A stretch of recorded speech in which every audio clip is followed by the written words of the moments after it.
Wyclef Jean, BKS1 Radio, let's go. This is Essence Atkins, and this is BKS1 Radio. Hi, this is Melba Moore, and you're listening to BKS1 Radio. Yo, check it out. What's the deal? This the chef. Giving a big shout out to my peoples. Big KS, you already know what it is.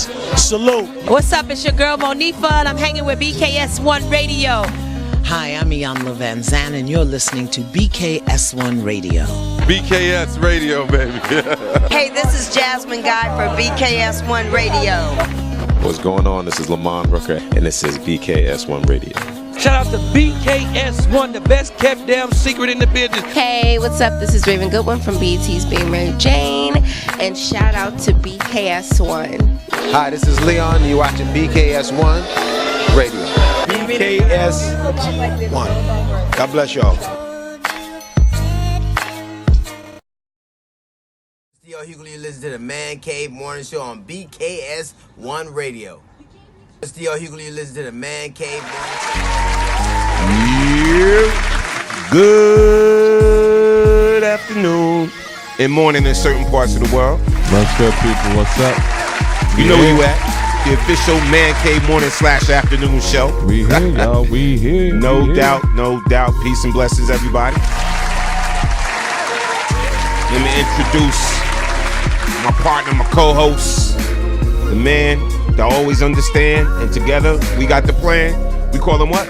Smooth P. And my brother in the new sweatshirt trying to stay fit on the ones and twos. Somebody told me that he's we call him the one, the only, Storm Norm, the general, y'all. In the building, Yes, okay, yes. Let me take the air out. All right, y'all. Shout out to everybody on checking in. Peace and blessings to everybody watching us live right now on BKS1 Radio TV on YouTube. Shout out to everybody that's watching us live on Twitter and Periscope. Listen, you want to watch on Twitter, you can go to @Storm of BKS1 and watch live, and then we retweet that right to @BKS1 Radio ENT on Twitter and Periscope. You can watch live there. All right. Shout out to everybody that's listening to us live on the TuneIn app. Listen, you don't have the TuneIn app by now. Get it, people. It is free. Get the free version of it. You don't have to get the version you have to pay for. You just got to deal with some commercials and advertisement. But get the free version. All right. And you can put it on any mobile device. And you can listen to your favorite radio stations from around the world. And guess who's on there? You see it right there, WBKS1.com. You can listen to the show right now on the TuneIn app. All right, so get that app. All right, and shout out to everybody in FB, man. No matter what platform you're listening to us on, share it out so people get the information. So people can join into the discussion and everything. We're opening up the phone lines right now as we speak and everything. But shout out to everybody on the check-in. Let's get some love real quick. Shout out to Sean Blaze and Mary Roper, Tamika R. McDougal, Arlene, Juanita, Carolyn, Gordine, hey, Barb, everybody on the check-in. Listen, if something is wrong with Facebook, make sure you just go to YouTube, BKS1 Radio TV on YouTube. So what I'm going to do right now, in case you have any problems with Facebook, I'm going to put this link in right now. All right. It's right there. I put it in Facebook. So if you got any problems with Facebook, just click the YouTube link and you can watch us right on YouTube. All right. So shout out to everybody on the check-in. Let me go with some church announcements real quick. Yes. Y'all know what's going down this Friday at TGI Fridays. It's the official Friday Night Live going down. The happy hour mix with yours truly, BKS1 Radio, and your DJs that you love to rock out to. Shout out to DJ Smooth P. Yes, sir. Shout out to your boy DJ Storm on the General, DJ Jess, DJ KT, DJ Sassy, DJ Big H. This week we're gonna be celebrating DJ Tactics. DJ Tactics, and he's from the Philly station, a hot Philly FM station in Philly. He's coming out. We're going to celebrate his birthday as well. He's going to be rocking out on the ones and twos doing what he does. All right. And we're going to have some drinks with the brother. So come on out this Friday. TGI Friday is located at 1315 Centennial Avenue, Piscataway, New Jersey. That's going down this Friday. We're going to have some fun. And we bringing the turntables. And we bringing some turntables up in there this Friday. So you already know. We're going to take you from the classics to the current. So come on out and have a good time with us. 12's on deck. Also, I'll be rocking out Saturday at the pop-up shop. All right. Leading by Mission LLC. All right. Shout out to Carolyn Gordine on the check-in. Listen, they're going to have comedy, poetry, vendors, live performances. And this is this Saturday from 2 p.m. to 6 p.m. All right. It's a $10 entry fee. $15 at the door. Probably gonna be $10. I'm not sure, but just coming out and support the pop-up shop. All right, it's going down. Sounds, of course, brought to you by Storm Northern General, and you can buy things there. There's gonna be plenty of vendors there. There's gonna be plenty of talent, plenty of performances. Just gonna be a nice look. It's gonna be at the Neighborhood House Association. And that's 444 West 4th Street, Plainfield, New Jersey. All right, again, that's 444 West 4th Street, Plainfield, New Jersey. The pop-up shop, man, leading by Mission LLC. Again, shout out to Carolyn Gordine. She'll be running that. And come out and just have a good time. All right, that's this Saturday. It's 2 to 6, man. 2 to 6. Get your shop on, get your dance on, enjoy some live entertainment, and it's just a good look, man, for the city of Plainfield. So that's gonna be at the Neighborhood House. And that's this Saturday.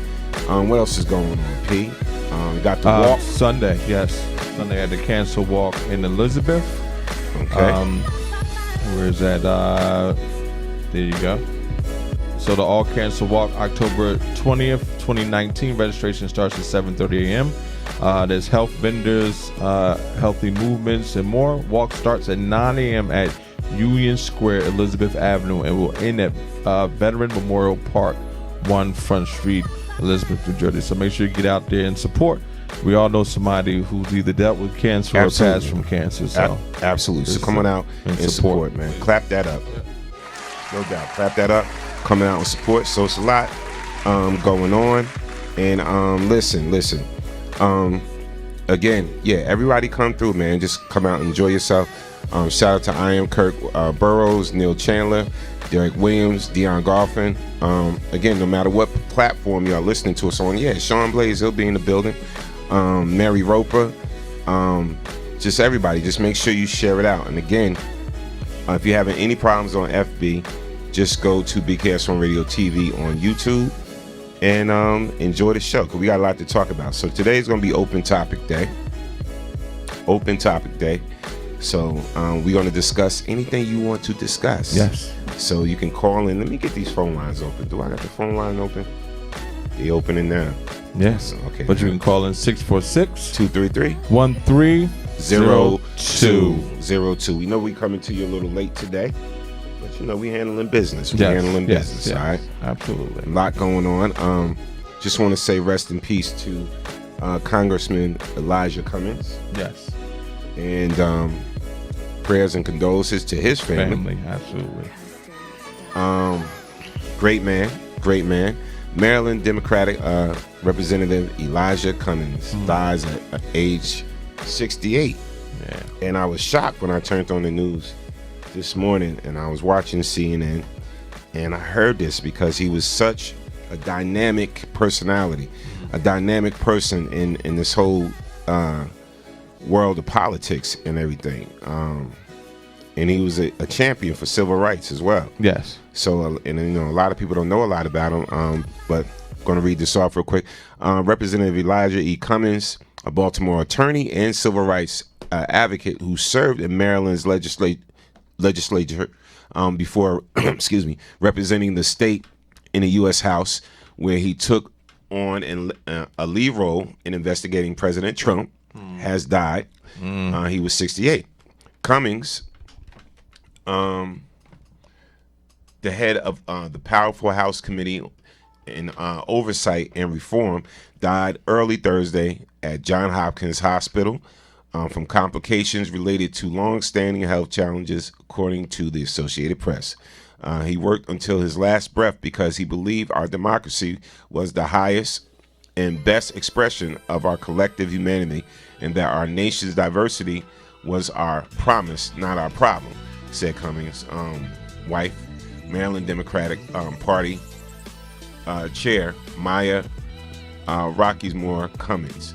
It's been an honor to walk by his side on this incredible journey. I loved him deeply, and I will miss him dearly. House Speaker Nancy Pelosi called Cummings my brother in Baltimore as she spoke about him on Thursday. In the Congress, Elijah was considered a North Star, Pelosi said. He was a leader of towering character and integrity, she added. He lived in the American dream, and he wanted it for everyone. So let's clap that up for him. Yeah. So most people, you know, that don't know this, most people that don't know this man's history, again, he's done a lot, especially in the area of civil rights and just, he was a soldier. Yeah. He was a true soldier, but also he probably was one of Trump's biggest enemies. Oh yes. And, absolutely. And it kind of shocked me when I seen the tweet from Donald Trump today. Let's dissect this. The tweet from Donald Here's Trump. the tweet that said, now hold up. Before I even read that, here's an older tweet that was just this year that Trump said about Elijah Cummings. He said, Elijah Cummings spends all of his time trying to hurt innocent people through oversight. He does nothing for his very poor, very dangerous, and very badly run district. Take a look. And the picture that Trump was trying to show everybody was some abandoned, messed up area in Baltimore, whatever the case may be. And this was just months ago. So, you know, with his recent passing yesterday, he tweets out, my warmest condolences to the family and many friends of Congressman Elijah Cummings. I got to see firsthand the strength, passion, and wisdom of this highly respected political leader. His work and voice on so many fronts will be very hard. It's not, if not impossible, to replace. Listen to that. His work and voice on so many fronts will be very hard, if not impossible, to replace. Okay. Do we clap it up? For whoever his writer is, yeah. For 45? Yeah, for whoever wrote that for him, yes. Clap For showing some compassion? That he did or do y'all see it as a bunch of BS? Somebody felt that. It just felt that it just wasn't Trump? Him. No, absolutely not. Don't seem like something he would write? Absolutely not. I don't even know if he could spell half those words. Yeah. To be honest with you. Yeah. I don't know, man. But I still think, like I said, it's such a coinky-dink, you know, the whole timing of his demise to me. Like I said, people always call me conspiracy theorist, but I just think it's super convenient. You know, just like Epstein on suicide watch commits suicide on 24-hour watch. Yeah, I mean, you know, how coincidental is that? I'm in the middle because his health was failing for years and years. But his replacement could possibly be his wife. His wife may possibly replace him, and you know she's going to continue this fight. Yeah. You know. Again, man, rest in peace to the soldier. Absolutely. He gets claps. Right. Yeah, and again, I'm real shocked. I'm still in shock about the tweet from Trump. Yeah, me too. But with the condolences. How many stories do we hear about a person's killer coming to the funeral and wishing the family their deepest condolences? Yeah. Oh, I'm so sorry. You know what I'm saying? If you need me for anything, you know, I got you. Yeah, exactly. Is it remember Big Red? Yeah, exactly. And 5 heartbeats. Exactly. Yeah, exactly. Got spit in his face and smack. Yeah. Yeah. It's gonna be crazy to see if Trump does show up at that funeral. It's gonna be crazy. You think he's gonna show up? I think he may miss that one. No, I think he's gonna. His people gonna tell him to show up. Really? Yeah. We gonna see. He's probably gonna show up just to make sure he really did. Make sure that in his mind, the investigation is over. The impeachment is over. Yeah, no doubt. Shout out to Dion. Dion said it's politics. Absolutely. Trace Ace said just started laughing. Yeah. And Tracy Abrams said good afternoon. And then Carolyn said he probably will. He will. Yeah. His people, whoever wrote that speech for him is going to make sure that he's front row and center at that man's funeral. Yeah. If you just joined us, you're officially on the Man Cave Morning / Afternoon Show. Phone lines are open, 646-233-1302. And shout out to my people over there at Twitter and Periscope, and trickling in on YouTube. Now, all right, so next thing. Crazy story. So, a 5th grade teacher ignites controversy by wearing Columbus was a murderer sweater on Columbus Day to spark discussion. Wow. 5th grader teacher caught the ire of Detroit School District for wearing Columbus was a murderer sweatshirt in class to talk about with students. School official asked Emma Allen Bolton to take off the shirt as it was her opinion, but she said it's a fact. Detroit School District said the sweatshirt was not proper business attire and the wording was not requested for the lesson plan. Allen Bolton faced no discipline for wearing the controversial shirt. Here's a clip of it. A 5th grade teacher wanting to shed light on Christopher Columbus for torturing indigenous people, wore a t-shirt to class that read Columbus was a murderer.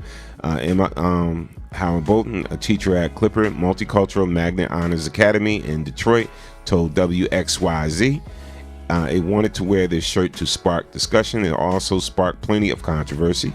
She was asked by the school administration to remove the shirt. And here's a picture of the shirt again. Right here. So Columbus was a murderer, and she's wearing that very proudly. Yes. Wow. So when Columbus discovered the New World in 1942, millions of people were already in 1942. My bad. 1492. I was going to say we was just discovered like 70 years ago. I was about to say, wow. He came back.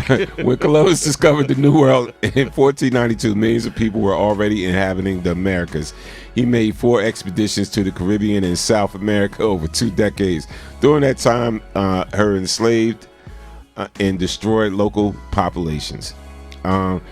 That's why there has been a push to change Columbus Day to Indigenous Peoples Day by cities, states, and schools in the U.S.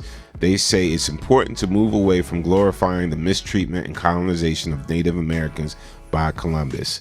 The Detroit Public Schools Community District claims the issue first grabbed their attention because the shirt does not follow the official dress code. Man, knock it off. Okay. It grabbed their attention because she was speaking truth that they don't want to hear. Why is it when I'll just say the other people hear the truth, and especially when it's coming from one of them, they immediately want to shut it down. Oh, you can't say that. You can't wear that type of shirt here.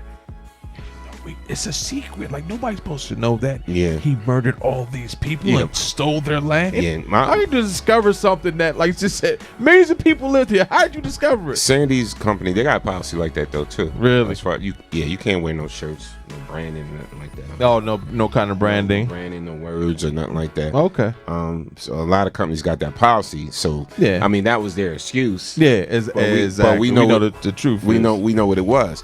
Now here's my thing. So you'll change that because you want to change that to Indigenous Peoples Day because Columbus slaughtered the indigenous people. Slaughtered exactly indigenous people. Yeah, and all of that. But what can we change for all the African Americans that were killed and slaughtered during slavery? So y'all about to change that up. This has been Columbus Day for years. For a minute. Yeah. So if y'all change that up, so the indigenous people, they already got land. I'm not saying, listen, most of them got land, reservations. They got a corner. They give them a corner. A piece of it. They got but it's all theirs. Hold on, casinos and all of that. Yeah. I'm just saying that was their form, sort of a reparations to some. Yeah. I'm just certain saying tribes. Yeah. I'm just saying. So y'all gonna start changing stuff. My thing is, I want modifying stuff. Are they gonna change the history books? Yeah. Are they going to rewrite? They do need to, because like I said, it's definitely glorified that this guy came over in the Nina, the Pinta, the Santa Maria, and they discovered He ain't discovered nothing. Let's read some comments. What up, people? Yep. Let me go up real quick. We got a lot to talk about today, trust me. And today is open topic day. Yeah. So if there's a certain thing you want to debate with us, you want to discuss with us, call in 646-233-1302 or put it in the comment section. We ready to go today. We ready to rock. So let's discuss it. Dion said, is she wrong? With the face. Timothy Beverly, what's up, bro? Said white privilege. She just gets to take off the shirt. And Walter Pittman, what's up, Walt? Said peace, family. What's good, people? Well, yeah, you're right. That's the difference. It's funny. To say what you just said, because I was watching something, or somebody was telling me a story about how, D.L. Hughley. I was watching the show the other day, and he was talking about how the Atiana case or whatever, how he was like on the train or something, and when it came in that they were going to charge the officer with murder, and he said there was a white lady in front of him on a laptop, and she was looking at it, and so as soon as that came through, she just closed the laptop like she didn't want to see it. And he said, see, that's the difference between us and them. White people, like, they could just turn it off if they want to, like they could just not deal with it. We can't do that. Like the same thing with like what's saying. Okay, well, she just gets to take the shirt off, but it's like it's for the Indian population. This is still prevalent and real to this day that their land was taken away, and now they're given a little piece of a corner of something that they own. Like in all retrospect, in reality, they own the Americas. They have all rights to this land. We are all visitors and aliens on their land. That's why that's why I love to see the memes when they be talking about, illegal aliens and Trump talking about sending them all back, and they show with an Indian like, yeah, I agree. All y'all need to get the hell up out of here.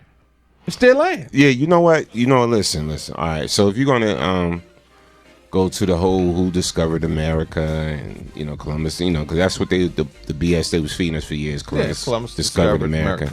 Right, America already been people found. Was here. Yeah, it was found already. But so the whole name America exactly came from Amerigo Vespucci. Exactly. Right. Yep. So if you are gonna have a holiday, if you are, I'd rather celebrate Amerigo Vespucci than Columbus. Amerigo wasn't known for killing people. No, for killing and slaughtering people. Yeah.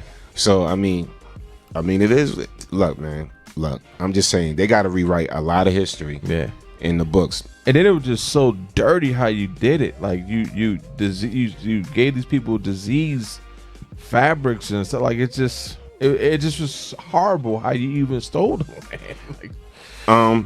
Let's go into this because I want to. And then I'm going to jump right back to some other things we're going to talk about. Well, we're going to talk about a lot today, and we're going to allow you guys today to talk about whatever you want to talk about as well, and we'll discuss it right here on the Man Cave Morning Show. But I want to go into this real quick. So the algorithms, that detect hate speech online are biased against black people. I'll say it again. The algorithms that detect hate speech online are biased against black people. Why am I talking about this? Because I experienced it. So a new study shows that leading AI models are 1.5 times more likely to flag tweets written by African Americans as offensive. Tweets, posts, whatever. This goes to Facebook, all of that, compared to other tweets. Now, let's break this down. So platforms like Facebook, YouTube, and Twitter are banking on developing artificial intelligence technology to help stop the spread of hateful speech on their networks. The ideal is that complex algorithms that use natural language processing will flag racist or violent speech faster and better than human beings possibly can. This is interesting. Doing this effectively is more urgent than ever in light of recent mass shootings and violence linked to hate speech online.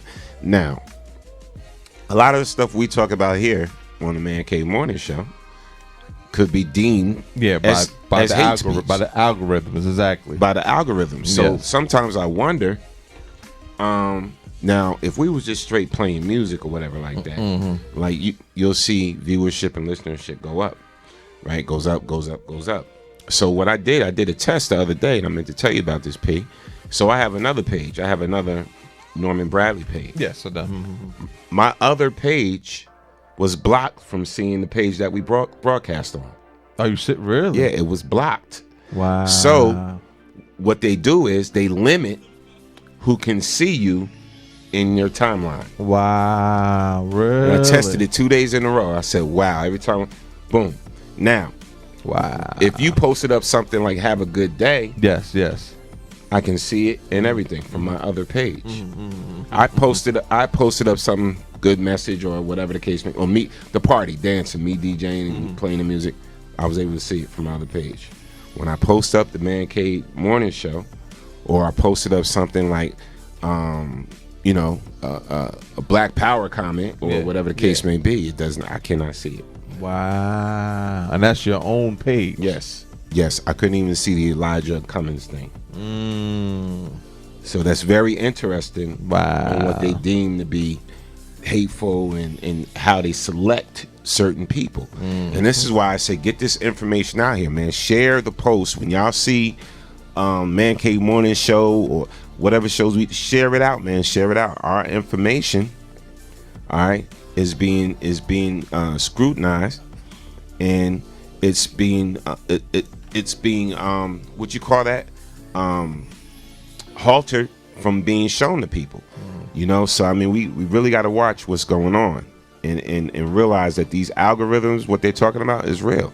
All right, so it says, but 2 new studies show that AI trained to identity hate speech may actually end up amplifying racial bias. In one study, researchers found that leading AI models for processing hate speech were 1.5 times more likely to flag tweets as offensive or hateful when they were written by African Americans, and 2.2 times more likely to flag tweets written by African American English, which is commonly spoken by black people in the U.S. Another study found similar widespread evidence of racial bias against black speech in 5 widely used academic data sets for studying hate speech that totaled around 155,000 Twitter posts. All right. So now, these algorithms, same algorithm they use for Facebook and they use for Instagram. So if you notice something gets flagged or whatever, like I got flagged for responding back to somebody that said something hateful. Similar. They said something hateful to me. Yeah, absolutely. So I basically called them a white demon, basically. Right? Okay, well, you called me blah, blah, blah, blah, blah. They didn't get flagged. I got flagged. So that shows you the bias. Yeah, the bias on the that's same going on timeline of media. Conversation. So now, what do we do about this? Maybe we could do change.org or whatever to have it investigated. Maybe a private researcher or whatever could investigate it, because if that is happening, that is deemed as discriminatory practices. And they need to be sued. What we need to do is to create our own site again. We need to go back to a predominantly site for us as a people, giving us good information, news, being able to express ourselves without being censored. Period. Yeah, I mean, the initial purpose of them creating this technology was for them to like they could flag the N-word. Somebody calling somebody the N-word. Yeah. Somebody calling somebody the P word. Yeah. You know, or different things. That's what initially it was for. It should just be across the board. So for them to put any type of algorithm in there that will show what race you are. Exactly. That's what I'm about to say. Exactly. Is wrong. Exactly. So you mean right now, you know, if I put something up, whatever, today we are going to talk about white supremacy. They would flag They're going to flag that. They would flag that, and right. They would damper how many people could see that, or not let it go over, or take it down. Yeah. Or have it taken down. Absolutely. So this is a problem. Let's read some comments. Rich Nunn, Wolf Nation, what's up, fam? He said, from a comment before, he said that's because they're savages. When I was talking about Columbus, right. Barb Giller said, read Dogs of the Conquest. It tells the story. Why is she calling that? It tells the story of what Columbus and Spain did to the natives to this country. And then Stacey Curry said censored. Timothy Beverly said true, P. That's the word I was looking for, censored. Thanks, Tracy. I was looking for that word.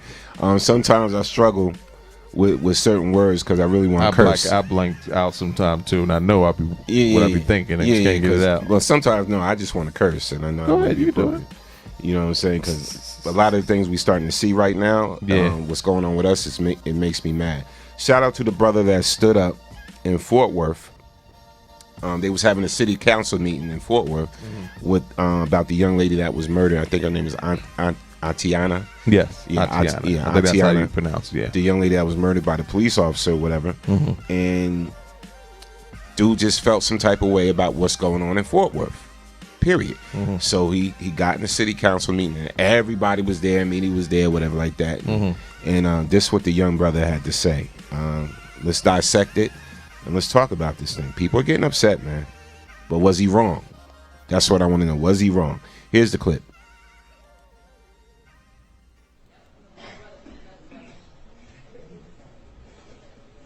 Good evening. It's a lot of places I'd rather be than be here. Jamal Johnson, 9000 Friendswood Drive, District 6. Mr. Jordan, I'm speaking to you. My fiance and I bought our first house in District 6 because we thought Fort Worth was where we wanted to be. Over this last year, sadly, we have lost faith in this city, its leadership, that's you guys, and especially the police. After the killing of Atatiana Jefferson, I'm ready to leave because no house is worth losing my life or the life of someone who I love. How can I raise a child in this city that is about to explode because of police brutality? The number one threat on my life is gun violence. Am I supposed to ignore this? We have no faith in justice, as it has become obvious that America isn't for us and neither is Fort Worth. How can we hope for justice with the district attorney office led by a known racist when she is backed by the very same police lobby killing us, totally giving her a complete conflict of interest, preventing her objective pursuit of justice for Tate? How can we hope for justice when your very own ex-police chief accuses his former employee, the city of Fort Worth, of racism? Fort Worth, your streets are a mess, and it's spilling over into the halls. David Cook, that falls on you. You're supposed to manage this city. Is that not correct? The lack of leadership, that falls on you, Betsy Price. How can we feel safe if we die in our homes? Where are we safe?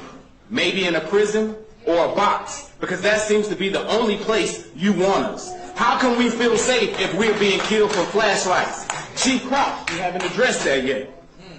You don't walk in our shoes. You're for the most part lily white and old. Young black, brown citizens are dying at epidemic rates. Wake up. Jurgis Jordan, you're my city council member. 14 years and you still sit at that same seat like a grand wizard. Betsy Price, your time is up. You have led this city into destruction. You want to spend money on consultants? We want independent citizen oversight. No more money to McKinsey and Deloitte. Also, your resignation for lack of leadership would be nice too. I would call for the FBI, but I have no faith in the federal government led by Trump and A.G. Barr. The system is rigged against us, and I am a walking target. Every day I pull out my driveway, and on my way to work, I fear that I will be killed. The status quo is comfortable for you guys, as you do not live this experience. You don't have guns pointed at you. You aren't being killed for living and breathing in your own home. Your arrogance and lack of compassion speaks volumes. You sit before us, not listening, inattentive, and frankly, disgusting. May you all reap what you sow in the upcoming elections. There is no such thing as a blue life. Every time I see you describe, you desecrate the American flag and further entrenches the belief that you are against us. You have added to the division between the your time is up. If you are a human being like the rest of us, and realize your badge does not give us the right to take my black life. Dominic Jones. Dominic Jones.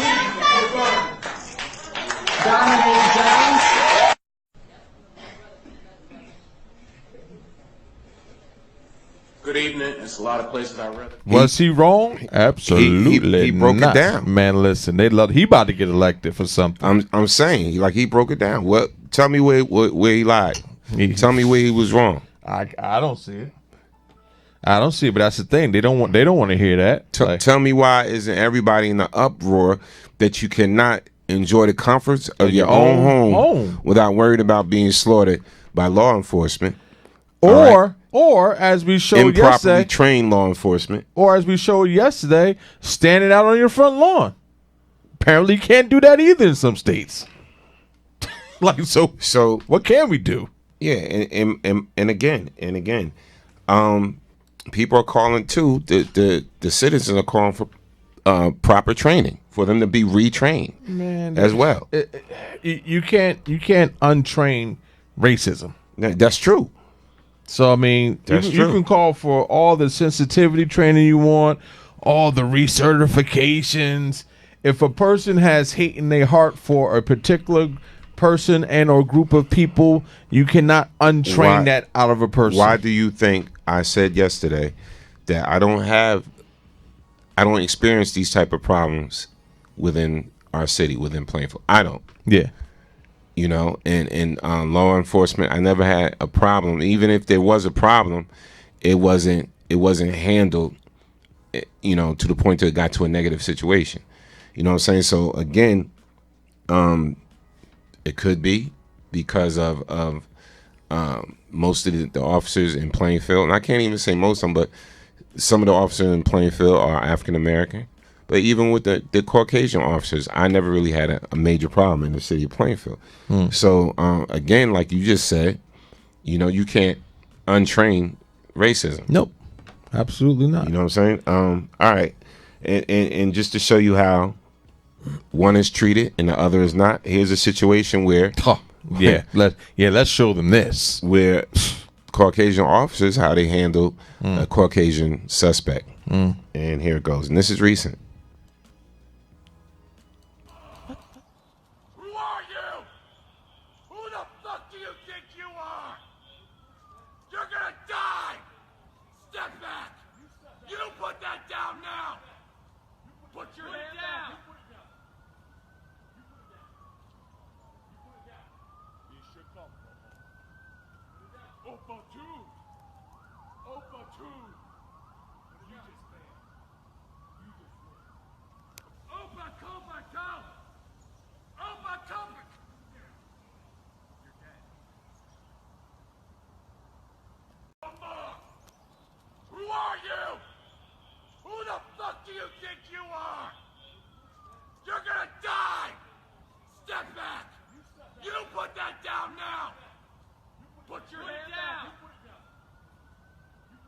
You're gonna die. And he had a weapon in his hand. Yeah. Can you say black man lit up like the Christmas tree in Rockefeller Center? If that was one of us. Man, listen. I'm just saying, bro. You know, the problem ain't with all law enforcement. That's all I'm saying. I got to keep it 100. You know, and it's two sets of rules. It's definitely two sets of rules. It's two sets of rules. You see what it is. You see, they didn't draw not one. They didn't even have. They had their little stick thing out. They didn't go for no service revolver. They didn't go for no taser. And he made they a didn't threat. even go for no pepper spray. He made a threat, and he had a weapon in his hand. I'll kill you. Those words came out your mouth. So this is what I'm baffled about.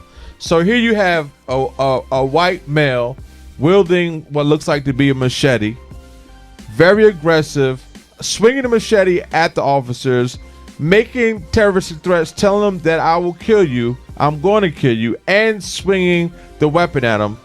But not one of them cops feared for their life.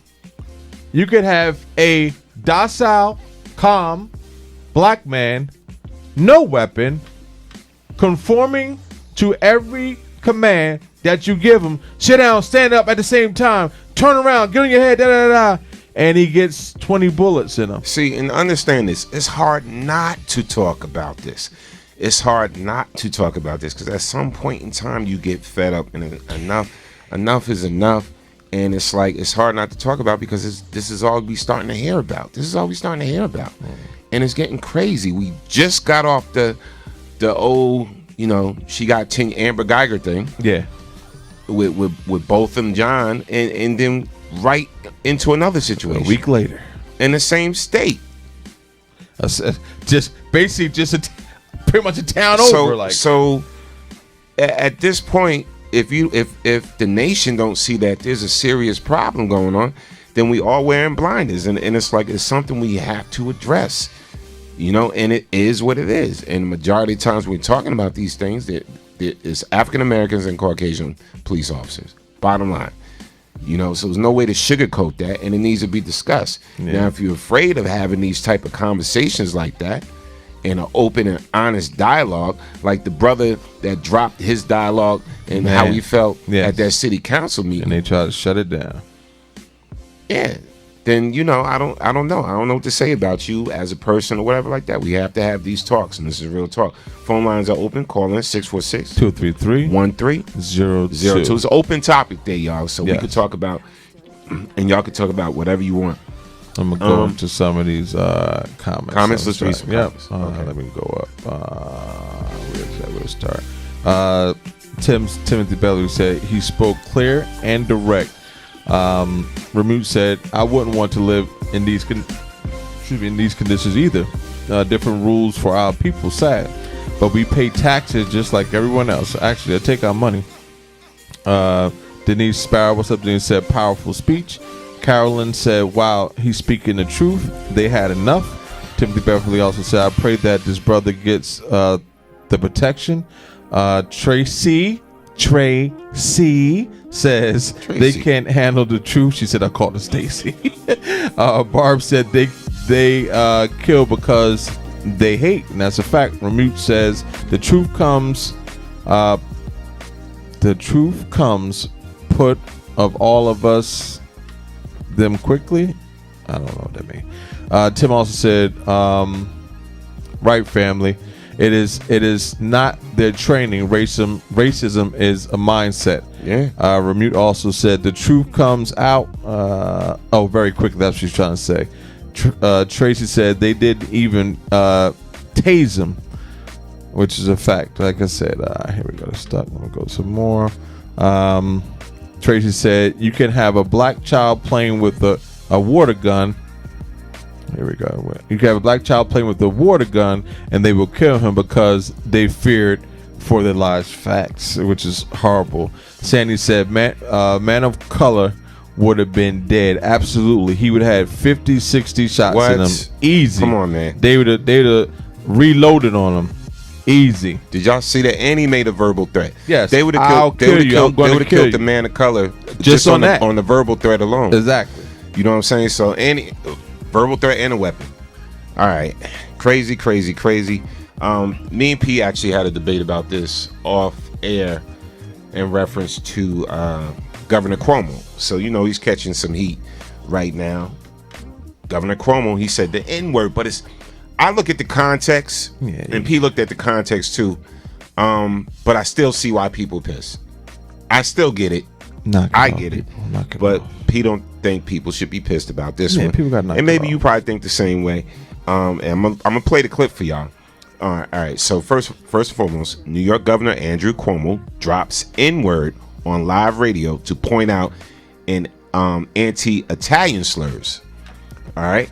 So now this week, in an attempt to make a point about racism against Italian Americans, New York Governor Andrew Cuomo used the N-word while reading a quote from the New York Times. According to TMZ, Tuesday, the governor was being interviewed by Albany, New York radio station WAMC when the topic turned to Indigenous Peoples Day, a counter celebration that has gained popularity with people who believe Christopher Columbus' 1492 voyage to the Western Hemisphere did horrendous damage, particularly to its existing population. Now, during the conversation, Cuomo steered the discussion to slurs used against Italians in the U.S. to illustrate how his countrymen have historically been discounted in America. He referenced an NYT op published over the weekend. According to him, Southern Italians or Sicilians were called, quote unquote, and pardon my language, but I'm just quoting the Times, the N-word or WAPs, N-word WAPs, as a derogatory comment. So at this point, there really was a time when Sicilians were considered black, which they are in the South, and as a result was often subjected to the Jim Crow laws of segregation. Because of their skin complexion, they were designated as black on census forms if they lived in the South and weren't allowed to marry whites. Many were even lynched because of this. So this was his discussion he had. Yeah. So here's the actual voice in the radio interview right here. I'm going to play the clip for y'all right now. Let's check it out and see if you see it as offensive. Let's have some real talk here today on the Man Cave Morning / Afternoon Show. Here's the clip. Times also said in an article the other day, apropos of nothing, they were talking about it, going back to the Italian Americans, because you now have me. I read the article, right? Yep. They used an expression that Southern Italians were called, I believe they were saying Southern Italians, Sicilians, I'm half Sicilian, were called, quote unquote, and pardon my language, but I'm just quoting the Times, nigger wops, N-word wops, as a derogatory comment. When I said that WAP was a derogatory comment, that's when the Times Union told me, no, you should look in Wikipedia. WAP really meant a dandy. I'm sure that's what they were saying to me back in Queens. You're a dandy. When they looked at me with scorn and gave me a hand gesture and called me a WAP. So that's the New York Times. Where the stars and the stripes and the eagle fly. Yeah. Well, I'm gonna be the first black man to tell us black people, knock it the F off. What are you upset about? He's quoting an article in the New York that Times. he read in the New York Times. And people are mad because he actually said the word. Like, knock it the F off. Should he have said just the N-word instead of... No, why? That's not what they said in New York Times. It didn't say the N-word. It said nigger wop in the New York Times. And as he prefaced, excuse my language, he said that first. Excuse my language, but I'm only quoting something that was written, in the New York Times. At such a time, they used to call us Sicilian Americans nigger wops. What? Oh my God! He said a nigger wop. We got knock it. Like, we gotta certain stuff. We gotta knock it off. And this is coming from me, who don't take no itch from nobody, no other race or nothing like that coming down on us. But knock it off. Enough is enough. Like, he's reading from a paper, a article discussing racism of what they called his people. All right. So, okay. So even on our shows, all right. So I'm gonna put it on us, right? We on radio. Yes. And sometimes we read things or quote certain things from people, whatever. And we'll say what he just said. Or sometimes we do substitute it. We don't just come out and be like, if the mother, if it says that, whatever, like that. So people's uproar is coming from the fact that he could have said the N-word. He just wanted the opportunity to say the word. If people don't knock, he just was dying to get on the radio and read this story from the New York Times. He's wanting to get on and say, yeah, they called us nigger wops. So listen, he's talking about himself. Right. Absolutely. So I get it. So you get what I'm saying? So how much of an uproar do you want to get in about him saying that when he's talking about something somebody said to him? This is not something that he's prefacing about somebody else. This is him talking about what they said to him. No, I get you. Let's read the comment. Man, Barb said he's making a point. I don't find it offensive because they were dealing with the same BS that people of color were dealing with during that time in history. Facts. Sandy said, "What was offensive? I'm confused." Yeah, absolutely. Yeah. I think, my thing is, like, we talked about the story yesterday with the actress Gina Rodriguez using it, right? So then, they found another clip where her saying it, but she was acting. She was acting in a role, whatever, like that, and she was talking to a black guy, and she's like, "Come on, my nigga, whatever." But again, it's like, do we have a habit as black people, as African Americans, taking things out of context? Now, with that being said, so the new movie coming out is called Harriet. So forgot the actress name or whatever, but the movie's coming out, and a lot of people said they're not going to see it because of some old tweets that this actress made, and I think she said something to the reference of she doesn't like American black people. She said, I don't like American black people, or something to that extent in an old tweet that she had or something, and she referenced American black people or whatever. So, people are like, well, you don't like American black people, then you won't get none of my money or whatever, and this whatever the case may be. So she's going back and forth, like, defending her statement, and it was an older tweet or whatever the case may be.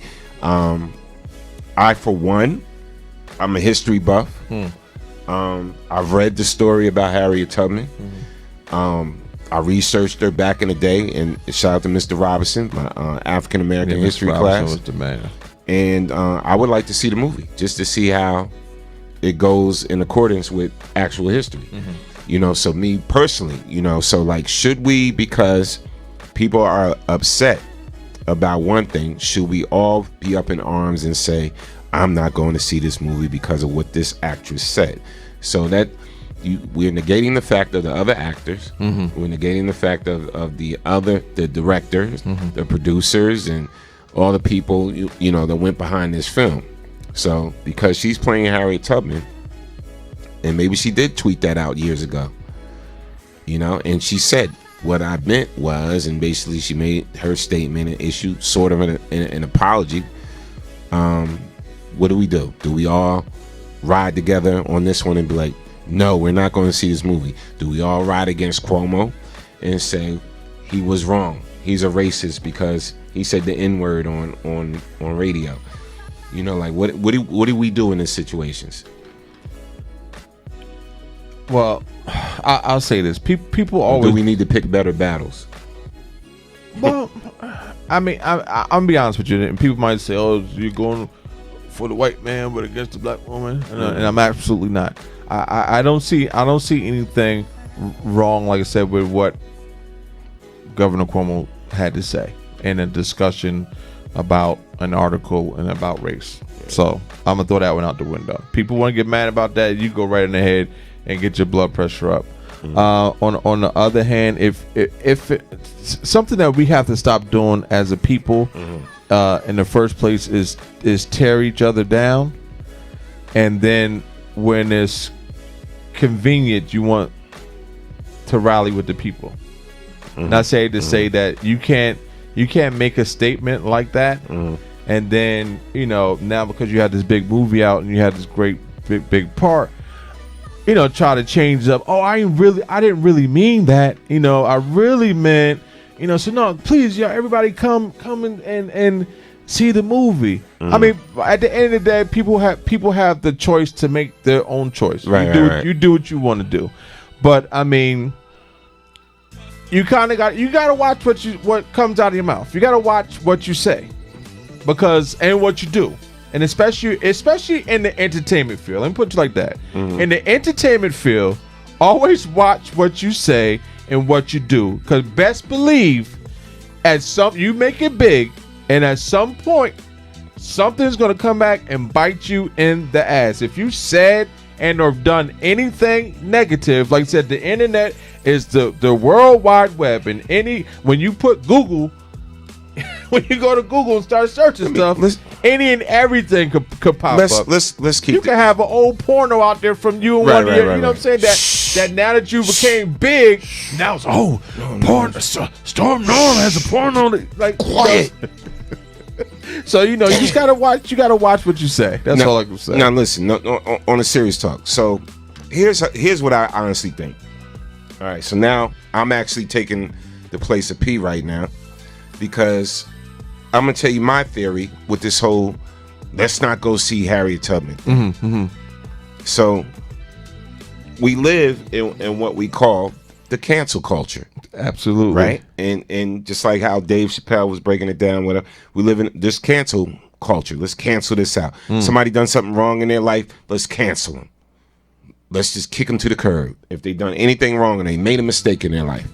All right? No forgiveness. Let's cancel them. Let's shut down their career, their life, their money, everything. Right? So we see it in a lot of cases, especially when it comes to us. Yes. You'll see a little sprinkle like Kevin Spacey and this one or that one, whatever.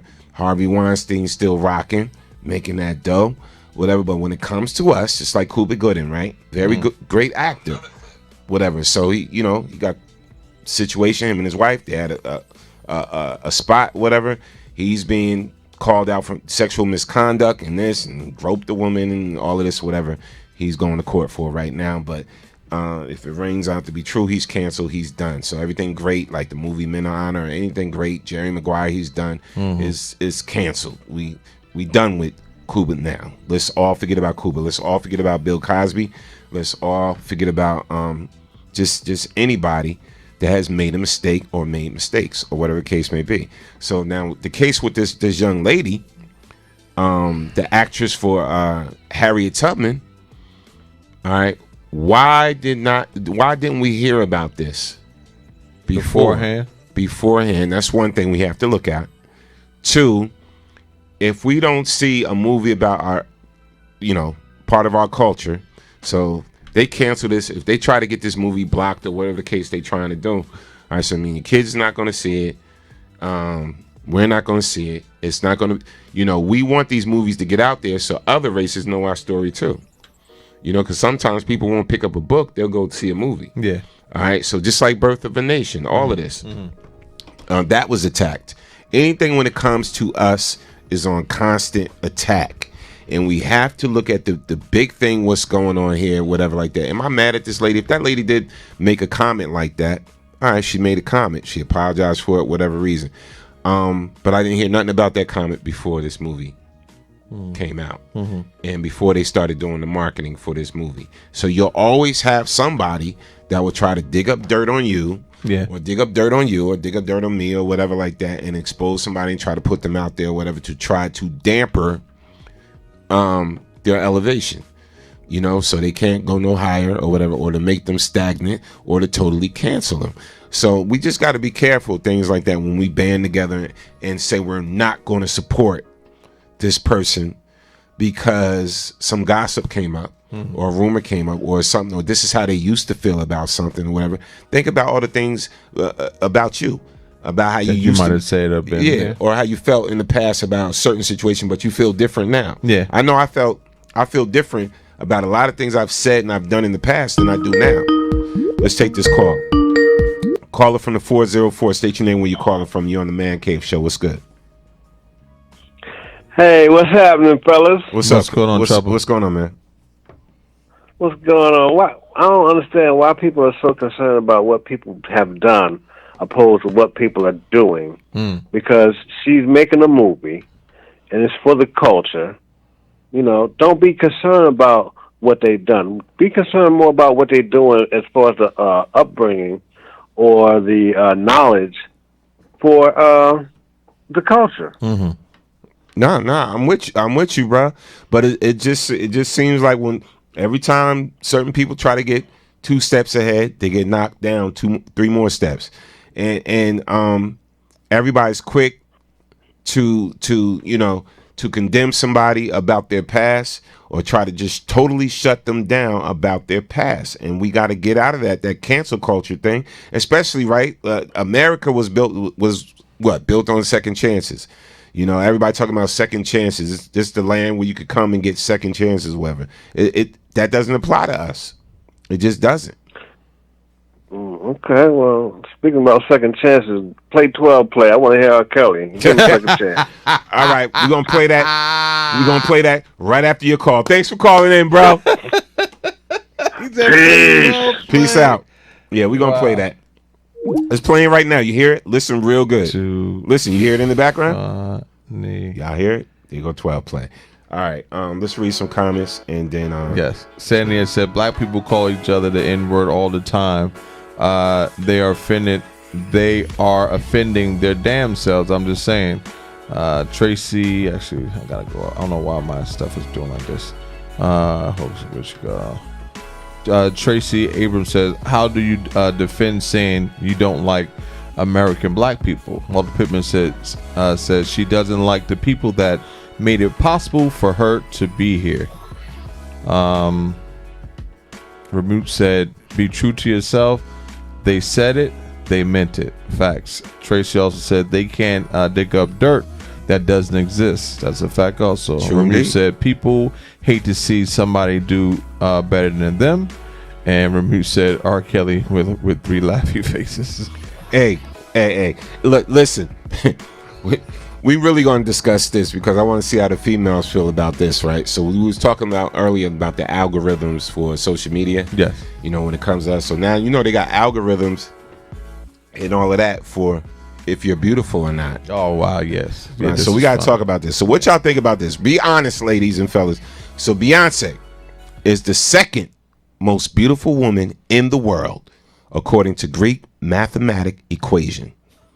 She is the second most beautiful woman in the world, and this is according to Greek mathematic equation. So they're doing math now to see how pretty baby you number one. Yes. So a Greek mathematics equation has determined that Bella Hadid and 8 famous white women and Beyonce are the most beautiful women in the world. The 23-year-old supermodel was just named the most beautiful woman in the world, according to a mathematical equation that calculates the perfect face. The equation is referred to as the golden ratio of beauty, phi.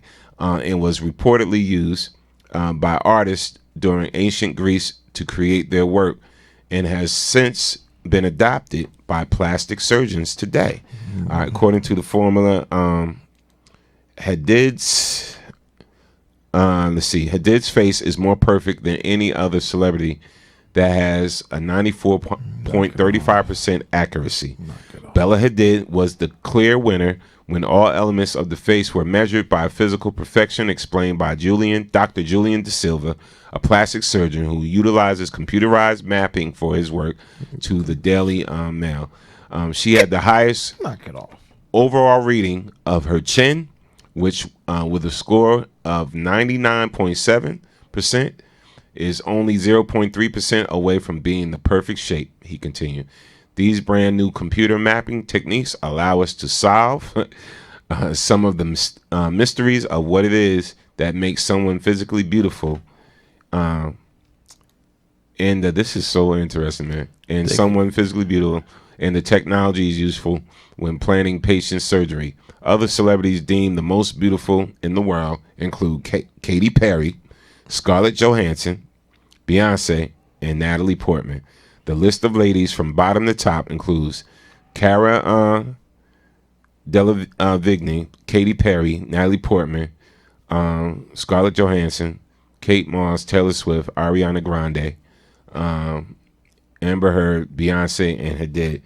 I hate to hurt their feelings, but they can knock it all the way the F off. Listen, my wife wasn't on there, so Exactly. this list is inaccurate. Exactly. Marie ain't on it either, so definitely inaccurate. Knock it off. Listen, man. Listen. If y'all get caught up into that, exactly. Beyonce is the second most beautiful woman in the world. So you went around this whole planet exactly, and decided who you was going to name the most beautiful woman. Even listen, man.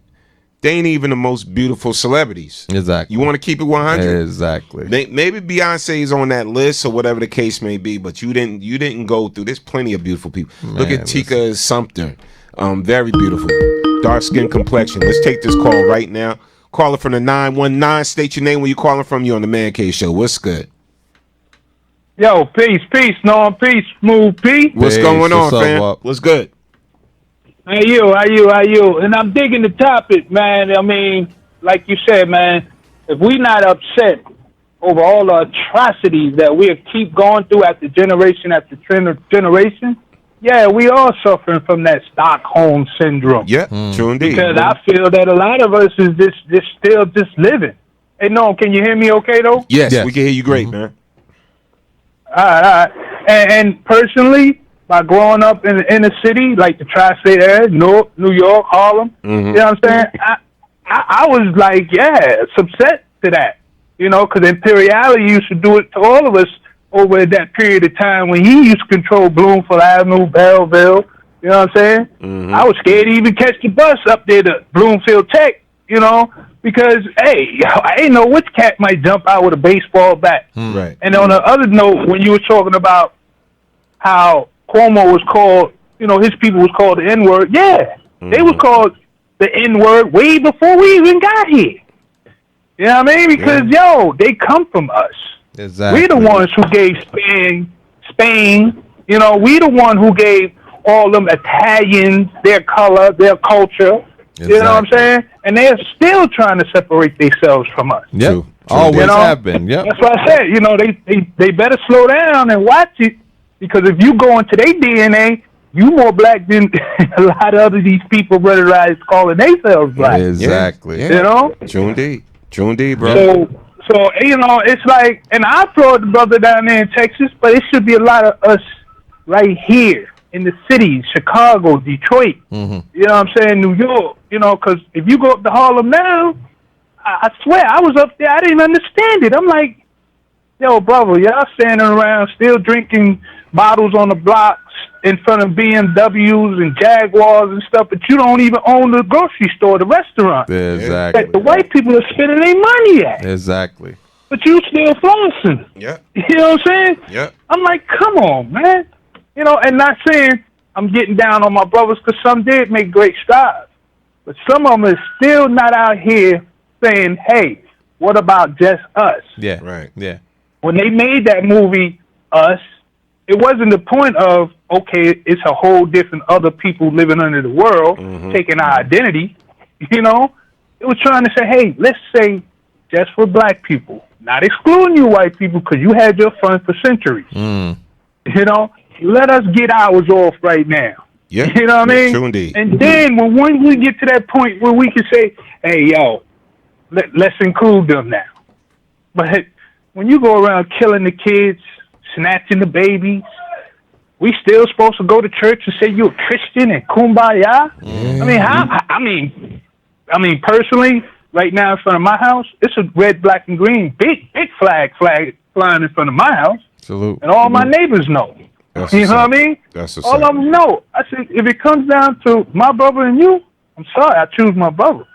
Even though he may be wrong in the instance, but I have to choose him first. Because I don't know what mental illness he's suffering from. Because truly, I'm probably still suffering from mental illness behind all the, stuff that in my childhood I had to go through. Real talk. That's real talk, man. You know? Yeah, no doubt, man. So, yo, man, you keep doing your thing, Norm. And yo, I was listening to the Sister Sage last night. Yo, my man DJ Kyle got that off, man. Yeah. He did got his thing. that off. He did his thing. Yo, no doubt. I enjoyed that session. No doubt, brother. Appreciate you, man. All right, so you keep doing your thing, man, and hopefully, man, all the sisters and brothers in the tri-state area will just say, hey, look, man, if he can do it from scratch, why can't I? No doubt. It's a fact. No doubt. They do that now. So y'all be easy, man. All right, fam. All right, my dude. Peace. No doubt. Salute, Walt. Let's read some comments, man, and then we're going to keep it moving. So we got Glenn Grand G in the check. He said, what's up, fam? Cass says, as long as Janet Jackson is number one, I still love you, Miss Jackson. She wasn't on that list. She wasn't even on the list. Exactly. So they just, yeah. Ramut said, I'm not a Beyonce fan. Beauty starts from within, and beauty is natural to me. Let me see women with all what God gave them and no cosmetics, my opinion. Well, let me clap that up. See, yes. Yeah. And the thing is, we got to stop allowing other Society, people exactly, to dictate what's beautiful. Exactly. They've been doing that for years, man. And we've been falling for the banana and tailpipe. Of course. They're never going to outwardly say that we are a race of beautiful people. You'll never hear that, but they'll try to emulate real quick. And again, man, it's nothing. I have no beef, because people listen to our shows and they think, oh, it's an attack or it's a black-white thing. No, we just reality. Just it's what's going on. Some real facts every day. I mean, y'all know it, man. Listen, y'all know it. But I'm not going to allow anybody to dictate. For years, I thought because by standards or whatever like that, I wasn't this or I wasn't that, or whatever. And then one day I woke up and I was like, you know what? I'm proud of my African features. There you go. I'm proud of all of them. I'm proud of my ears, my lips, my full nose, all of that. I'm proud of all of that. Listen. And once we all start thinking like that, and not allow anybody else to tell you what's beautiful and what's not, I'm telling you, you're going to feel a lot better about yourself. Exactly. Even with all the struggles that we go through as a community and as a black man or a black person, I wouldn't want to be anything else. Yeah, absolutely. And that's a fact. Salute. Yep. Going to read on. Yep. I'll read some more. Barb has said, two people who's had work on the top two spots. Stop it. Remute said, not true at all. Felicia's on the check-in. What's up, Felicia? And Grand G said, you did say social media algorithms. And Amos said, beauty is in the eyes of the beholder, and I believe my lady is the most beautiful woman in the world. That's why I chose her. Remute span. Clap that. I'm gonna clap that up. And that's how it's supposed to be. Yeah, they got. See? Yeah, I even went and checked out some of the pictures of these chicks. And I'm like, man, if you don't knock it off. Yeah, Scarlett Johansson though, she is. No, I'm just kidding. Man, they can knock it all the way off. But You ain't got Riri up there. You ain't got Megan Good up there. Come on, bro. You ain't got Ashanti. Talk up about there. it. I mean, come on, man. We got some Talk baddies. about it. We got some Alicia Keys. We got some baddies up there. You ain't got my mama back in the day. Exactly, man. Like they can knock it all the way off. All right. This story bothered me, man, because it's a sad story. But I'm an avid boxing fan, fight fan, and everything. Crazy. So when I heard about it, I was like, wow. So boxer Patrick Day dies 4 days after being knocked out. Can't do it right now. We're trying to get through a story. So boxer Patrick Day dies 4 days after being knocked out. All right. Let me read y'all this story. Boxer Patrick Day died Wednesday, 4 days after he was knocked out during his bout with Charles Conwell on Saturday night in Chicago. Day 27 succumbed to a traumatic brain injury he suffered that night, according to a statement from his promoter, Lou DiBella of DiBella Entertainment. He was surrounded by his family, close friends, and members of his boxing team, including his mentor, friend, and trainer, Joe Higgins.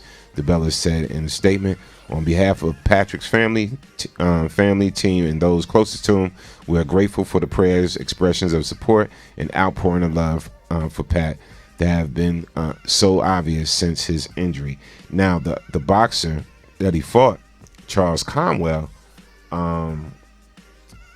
basically once he knocked him out, and this is how it went. This is how I'm gonna run y'all the clip of what happened in that fight, and then I'll talk to you about the boxer he fought, Charles Conwell, and what he had to say. Here's the clip. Second time tonight. A big right hand from Charles Conwell. Are you good? That's been the story the last 2-3 rounds. You want to continue? Dave controls the action, but then gets a little lazy and gets caught with a big right hand right there. And this is the second time to see Patrick Day get hurt. The first time was to the body, and now it was a straight right hand, right on the tip of the chin right there. It's going to be very hard for Patrick Day to recover from that. He went wobbling back to his corner. That's just a clean shot. The extension of the whole body, the elbow pop, turn the wrist. Picture perfect right hand right there by Charles Conwell. Behind the jab, he just gets a little bit. It's hit too cleanly. And he goes in lows like this where he starts getting caught. He controls the first half of the fight, and then he lets go with big shots for the last part of the fight. And you can't do that. What does that indicate to you, Sergio? He loses focus. And that's, I was wondering how a prospect like this could have gotten knocked down. Fighter with 19. And there he goes, down again, and this time for good. This fight is over. Charles Conwell knocks out Patrick Day. They're shooing Charles Conwell away from Patrick Day.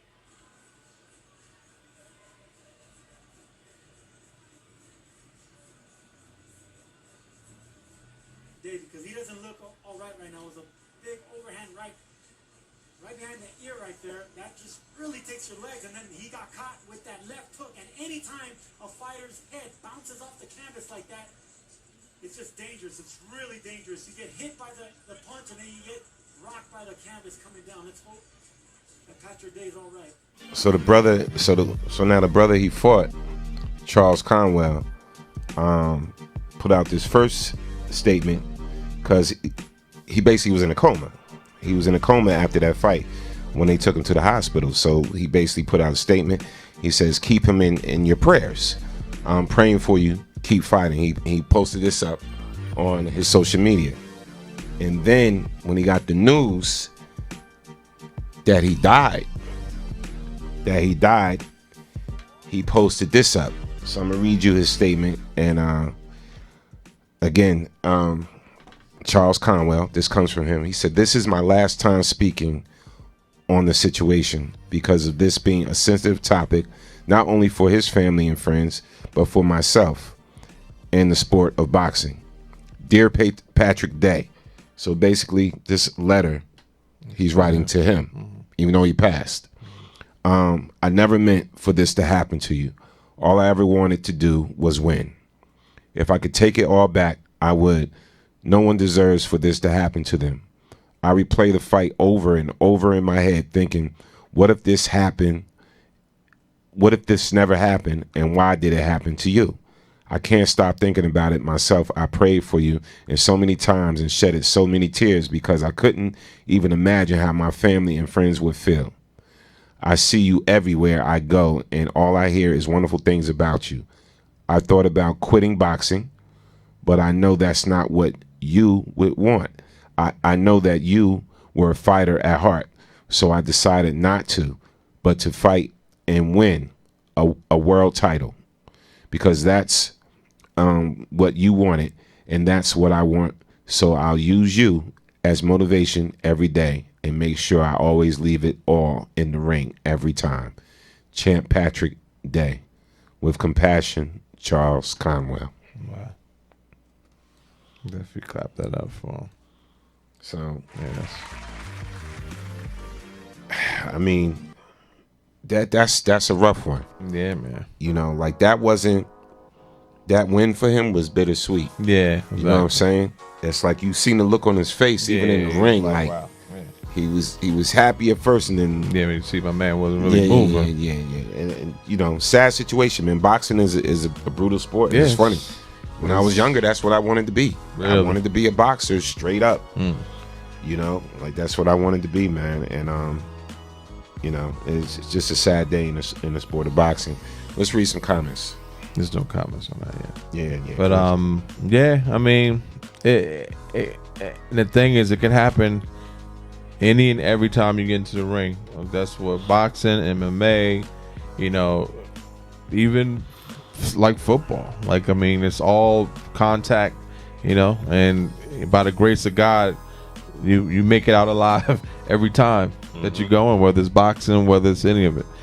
Sandy said he got to be messed up from that. Yeah, that's definitely going to mess you up to know you killed the man, you know. I mean, some people, depending if you're demonic, you know, might, yeah, I'm bad, I killed the man, but you know, you can tell he don't have that kind of spirit, you know. So yeah. Boxing is definitely a brutal sport, though. It's not for everybody. Nope. Crazy. But what I will say also too, as a boxer, nobody wants to quit, but you got to know when to say when. Like, he actually had a chance to save his own life, you know. But nobody wants to lose. But you know, if you know that you're hurting, and you know, and you can see in his eyes that he was hurting, you got to sometimes just say, you know what. But that's what's corner. Let me fight another day. His corner probably feeling some type of way because they could have threw in the towel, bro. His corner should have, but you know what? We've seen boxers quit in the middle, like not like Joker's fight. Mike, I'm not going back in there with him. I remember one fight, I forgot who it was. He told him, "You go fight." And he's like, "No, you can't quit." He's like, "I'm not going back in there. You go fight him." You know what I'm saying? So he knew he had enough. Enough was enough. And I applaud him for that. You know what I'm saying? You call him what you want to call him, but you can call him alive. You know? Yeah. So, yeah. No doubt. Definitely condolences out to my man's family, though. Crazy story. You know, I want to read some of these, man, because I was like, who is on this list? You brought up this list. Yeah. And this was from Finance 101. These are insanely rich religious leaders. Their net worths will have you proclaiming, "Oh my God." And how many of them did you pull up? Well, I know they had a bunch. Well, put it this way. I got they put up the top 30. Okay. So I'll just read y'all. Oh, you're just gonna read them off? Okay, I got you. I'll just put up. Let me see. So number 30 is Reverend Al Sharpton. Reverend Al Sharpton is on this list. Estimated net worth of $500,000, says Celebrity Net Worth. Not that much. Number 30. Yeah, that's not a lot. But number 29, Charles Stanley, estimated net worth of $1.5 million.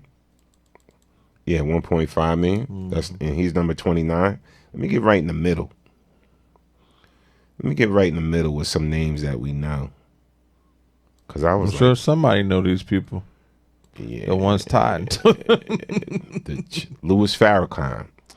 Louis Farrakhan is number 23. He's on this list. $3 million. His net worth is $3 million. Clifton Davis. Y'all remember him from what was that TV show? Y'all know Clifton Davis. Oh, he's a pastor? Yeah. Didn't he play? He played a pastor. Was on it That's TV My too. Mama? Well, he had a few different shows, but he actually played a pastor. Yeah, he was on that on one of the shows. Wasn't he on Amen? Yes, he was. With Sherman Hensley, right? Yeah, he's a pastor. What? His net worth is $3 million. Wow. He's a pastor. That's funny. His net worth is $3 million. Let me see who else they got up on here. Wow. That's funny. You know, I've seen some names that we know. Let's see here, number 18. Eddie Long. They got Eddie Long's name up here. They said the late Bishop Eddie Long was known as a flamboyant megachurch pastor of the New Birth Missionary Baptist Church. His net worth is $5 million. $5 million. Noel Jones, number 16. His net worth is $5 million. Who else we got that we know? Let me see if they got TD up. They got to have TD Jakes up here, man. Yeah, he's on there. Let's see. Juanita Bynum. Her net worth, she's number 12, is $10 million. Juanita Bynum's net worth is $10 million. Wow. Praise the Lord. I'm in the wrong. There we go. TD Jakes, estimated net worth $18 million. He's number 10. $18 million. Kirk Cameron. Y'all know who he is, right? From the TV show, Growing Pains and Saving Christmas and all of that. His net worth is $20 million. Yeah, because he's a pastor now. A lot of them leaving acting and going into preaching. Billy Graham, number 8. $25 million. $25 million, Billy Graham is worth. Rick Warren. Let me see who else is up here that I know. Joe Osteen. Estimated net worth $100 million. $100 million. Good old Joe. Soft-spoken Joe. Come on over to my church, which used to be the Staples Center. Yeah, $100 million. Kenneth Copeland, $300 million. Wow. George Foreman. Is a pastor? Yeah. You didn't know that? Yeah, George's been a pastor for a minute. Really? George's estimated net worth is $300 million.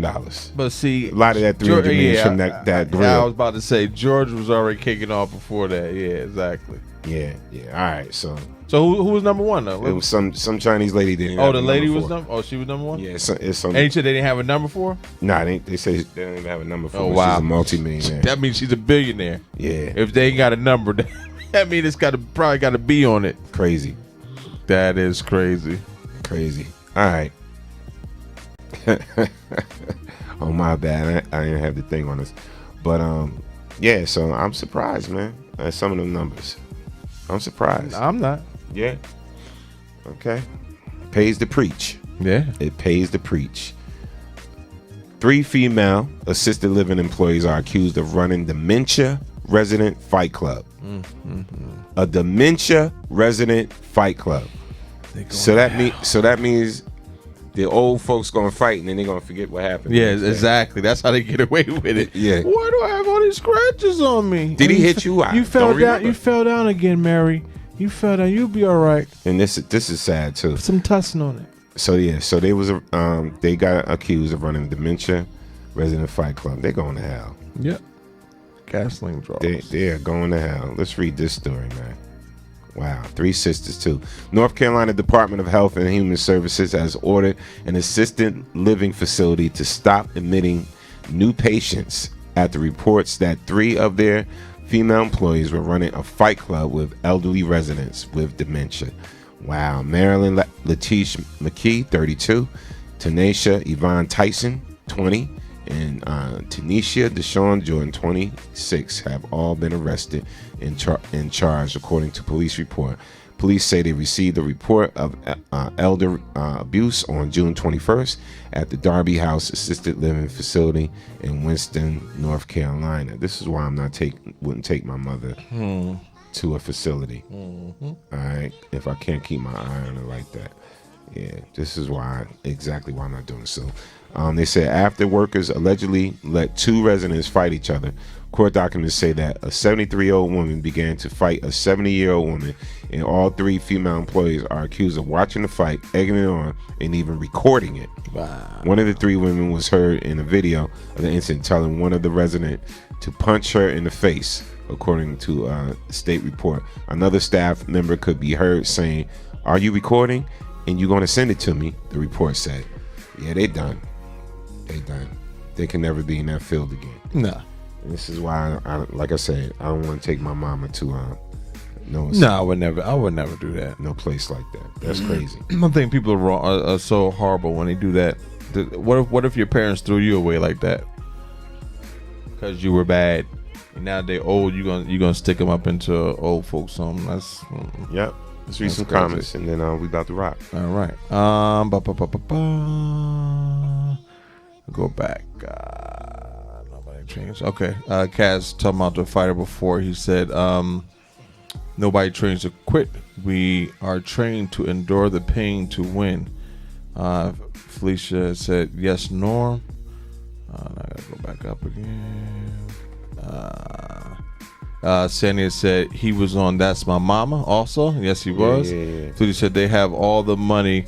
Congregation is broke. Kaz said they must be passing around the collection plate constantly. Felicia said just what they do. Timothy Beverly said becoming a pastor is a tax-free employment. And Felicia also said, I bet that was a funny fight, although it's not funny talking about the old people. Oh yeah. Fight one another. Well, let me say this, man. I have to say this too. If you got a mega church, you got mega expenses too. This is the flip side. You got a lot of expenses. If you got ain't got mega expenses. No, you got expenses. You got a lot of expenses, bro. I've been to what's that pastor? Is it Pastor Dollar? Creflo Dollar. Creflo Dollar. I actually been to his church in Georgia. Me and Soups. And when I went there, I was like, yo. But you remember also he was asking for people to donate because he wanted to buy his own jet. I ain't talking about. Can the y'all jets, buy me a jet, please? But I'm saying for the ones that are trying to really get the word out there, it is a lot to run them churches. Most of them got their own TV stations and all of that in there, and the screens. But you don't need that for church. No, you got that in there because you want that in there. No, but listen, and then you do have people to pay. You do got people to pay, and a lot of them run schools inside the church. Yeah. A lot of them I see that even here with Shiloh. They get funding from the state for that. Yeah, some of them do. That doesn't. No, they do. That doesn't fall on the church. Okay, it doesn't. Okay, they get funding from the state. All right. Yeah. Okay. That's what you think? That's the truth. Because King's daughter, all of that they set up their schools and all of that. All of that wasn't funded from the state. All of it. No, I'm not saying. I'm saying they get funding for a lot of stuff from the state, and anything else. If it's a private facility, then who do you think pays for schools? We do. Taxes. Yeah. The state. Yeah. True indeed. True indeed. So where else is it coming from? True indeed. But I'm just saying like this. They got to deal. Listen, if you misusing that money, the only person you got to answer to is God. Yeah. And hey. Because this is my thing about, not to cut you off. I definitely feel like as a pastor, you should have stuff in abundance, but to be a pastor and to become a millionaire because of it is crazy to me. And if you have a mega church, so the church, the people are tithing for the church, so the church is getting that money. Of course, yes, the pastor has a salary and should get paid. But if I'm a pastor, should I be getting paid millions of dollars? Yeah, absolutely not. Like somebody said, the pastors are paid, and some of the the people the congregation, they can't buy dinner. Like, where does that make sense at? That's the craziness. So me as a pastor, if I'm gonna make myself a millionaire from what I'm receiving through the church, then I need to make sure that none of my congregation ever goes hungry. Yeah, and never has to sleep on the street. Never has to worry about clothing on their back. Because why? Because I'm a millionaire, because they're tied to the church. That's my problem that I have with it. Just because it's a mega church doesn't mean that you're supposed to give yourself a mega salary and driving around in the most expensive cars and buying jets. I want mega millions. That's all. I want mega millions. from the lottery. Not from my shout out to congregation. everybody on the check-in, man. Listen. We'll be back tomorrow morning. Yes. Don't forget, it's going down at TGI Fridays tomorrow night, 10 p.m. to 1 a.m. It goes down to Friday Night Live, the happy hour mix. Smooth PB on the ones and twos, your boy Storm Norm B on the ones and twos, and we got my man DJ Tactics coming all the way from Philly, aka Eric Jackson, aka Tic Tac. If y'all know him from back in the day, he'll be rocking out with us on the ones and twos and everything. We bringing those turntables in the Fridays this Friday, so you're gonna see some straight up turntable work this Friday. So come on out and have a good time, man. We're gonna play everything from the classics to the current. That's this Friday, TGI Fridays. And don't forget, if you're in the area, the Plainfield area, the Pop Shop, man, pop-up shop. All right, it's going down. So you come get your shopping on while you be entertained. There's multiple performers, poetry, some comedy, some singing, some rapping, a little bit of everything is going to be going on at the pop-up shop. This is going to be located at the Neighborhood House. All right, that's located at 444 West 4th Street, Plainfield, New Jersey. All right, I will be rocking out, providing the sounds for them on the ones and twos, just playing that music while you get your shop on, come there and get your dance. So just have a good time, man. It's only from 2 to 6. And again, that's this Saturday at the Neighborhood House. That's 444 West 4th Street, Plainfield, New Jersey. All right, and get your shop on.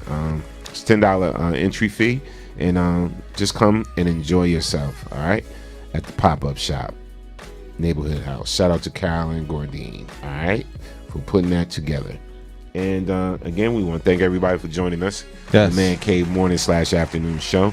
We're going to see y'all tomorrow. All right. And remember, this show is never about us. No, because it's always about you. Because you are the next best kept secret. And we love you guys. There's not a damn thing you could do about it. Real talk. Nope. Nothing. Love Gonna you. love you regardless. All right. Did I show them that? I'm going to show them tomorrow. Did I show the Arsenio clip? No. I'm going to show y'all this Arsenio Hall clip tomorrow, how he's putting somebody in check when he was on this show, which could be one of the reasons. They're saying it's over Farrakhan, but I think it's because he says something in regards to some LGBTQ people. All right. Got him. Yep. And all right. So on that note, man, see y'all tomorrow, man. Peace. We out here.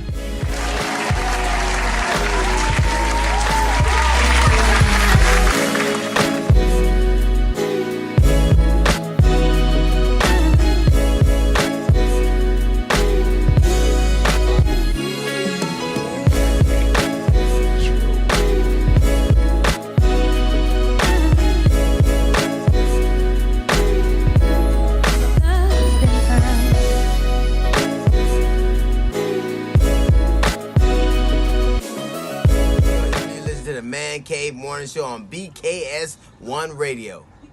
Still, you listen to the man.